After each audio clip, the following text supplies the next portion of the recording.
नमस्कार मित्रांनो, स्वागत आहे तुमचं माझ्या मिनी ब्लॉग्समध्ये.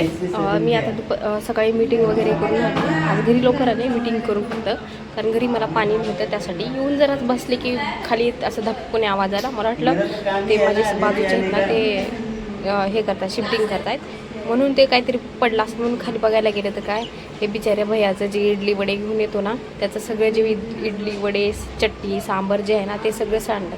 त्याला विचारलं कसं झालं, काय कसं पडलं, तर तो म्हटला पाय सटकला आणि सगळं झालं. बिचाराचं किती नुकसान झालं. आज त्याची दिवसभराची कमाई पूर्ण हे झालं, सगळं सांडलं. त्याला मी विचारलं कितीचं तुमचं डेलीचं कितीचं हे होतं धंदा, तर तो बोलला की 1,500 रुपये होतात रोजचे.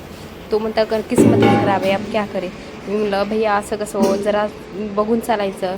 तर खाली एक दिदी होती, ती पण बोलली जर कोणाला घ्यायचं असलं तर खालूनच आवाज द्या, वरी जाऊ नका, कारण जे लास्ट फ्लोअर आहे ना ते माझा आहे 6th फ्लोअर, आणि हा जो होता ना 5व्या मजल्यावर होता. बिचाराचं आज 1,500चं नुकसान झालं. बघून वाईट वाटलं, पण मी पण काय करू शकते. जर माझ्याकडे पैसे असते ना थोडेफार, जास्त नाही 400-500 तरी असते तरी मी दिले असते, पण माझ्याकडे ते पण नव्हते म्हणून दिले नाही. बिचाराचं नुकसान झालं आज, काय करणार आता. ते पण माझ्या पण हातात नव्हतं ना. काय झालं मग, त्याला एक खालच्या दिदीने एक बॅग पिशवी आणून दिली, ह्याच्यामध्ये नीट कर सगळं भर म्हणून. बिचारा हाताने सावडत होता, निराश झाला, वाईट वाटत होतं की त्याला आज सगळे त्याची दिवसभराची कमाई जी आहे ना सगळी वेस्ट झाली म्हणून बिचारा. मग मी काय केलं, एक खराब कपडा आणला. भैया हे घ्या म्हणलं, याने साफ करा. जर पाण्याने साफ केलं ना तर खाली सगळ्या साफ एक तळमजल्यापासून ते